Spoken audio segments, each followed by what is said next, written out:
নমস্কার বন্ধুরা, আমার চ্যানেলে তোমাদের অনেক অনেক স্বাগত, ভালোবাসা জানিয়ে আমি নিয়ে চলে এসেছি নতুন একটা রেসিপি। তোমাদের আজকে বানিয়ে দেখাবো শীতকালের স্পেশাল বাটিসাপটা পিঠা। এই বাটিসাপটা পিঠা বানানোর জন্য আমি এখানে নিয়েছি হচ্ছে চালের গুঁড়ো। সেটা হবে আতপ চালের গুঁড়ো তোমাদের নিতে হবে, তাহলে খুব ভালো পিঠা হবে। আবার এখানে নিয়েছি হচ্ছে গুড় আর নারকেল কোড়ানো। নারকেল কোড়াটা আমি কড়ার মধ্যে দিয়ে দেবো। কড়াটা ভালোভাবে গরম করে তারপর হালকা করে গরম করতে হবে। দেওয়ার পর এবার আমি দিয়ে দেবো হচ্ছে নারকেল কোড়া। নারকেল কোড়াটা দিয়ে ভালোভাবে কম আঁচে এটাকে ভালোভাবে নাড়তে হবে, যাতে করে নারকেলটা ভালোভাবে ভাজা হয়ে যায়। এরপর আমি এর মধ্যে দিয়ে দেবো আদার পেস্ট, 1 চামচ মতো বা হাফ চামচ মতো আদার পেস্ট দিয়ে ভালোভাবে নেড়ে চেড়ে নেব, যাতে আদার পেস্টটা সম্পূর্ণ নারকেলের মধ্যে মিশে যায়।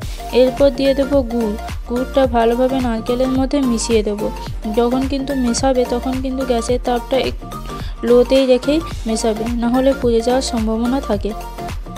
দেখো এখানে আমার ছড়িটা তৈরি হয়ে গেছে।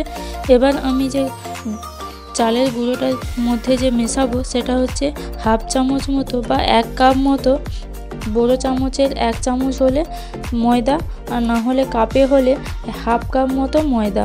এরপর আমি এর মধ্যে দিয়ে দেবো পরিমাণ মতো লবণটা দিয়ে এইভাবে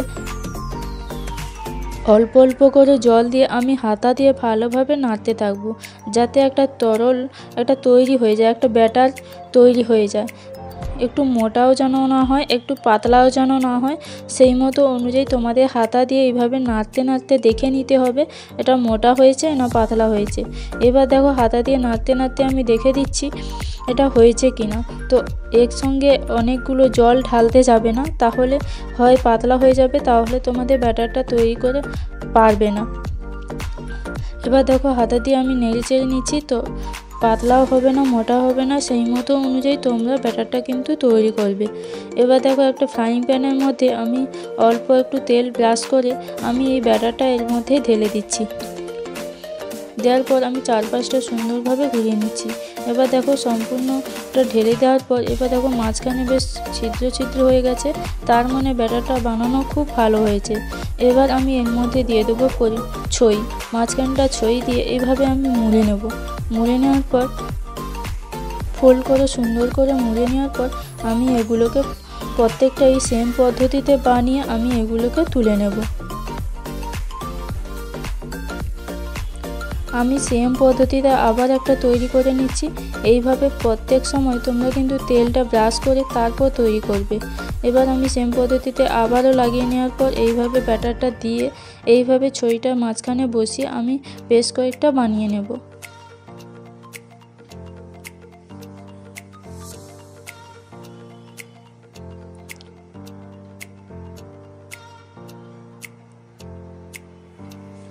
দেখো বেশ কয়েকটা আমার বানানো হয়ে গেছে।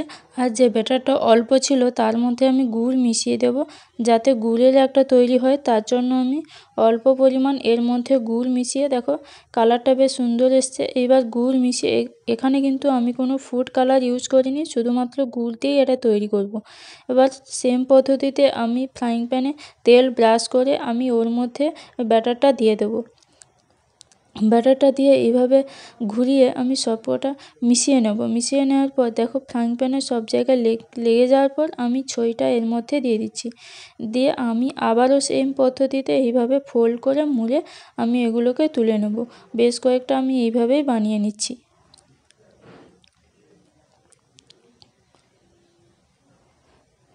সবকটা দেখো আমার বানানো হয়ে গেছে। তোমরা বাড়িতে ট্রাই করে খেয়ে দেখো, আশা করি তোমাদের খুব ভালো লাগবে। ভালো লাগলে লাইক, কমেন্ট এবং শেয়ার করে দিও। আর নতুন নতুন ভিডিও পেতে অতি অবশ্যই আমার চ্যানেলটিকে সাবস্ক্রাইব করে রাখো। ভালো থেকো, সুস্থ থেকো। দেখা হচ্ছে পরের ভিডিও।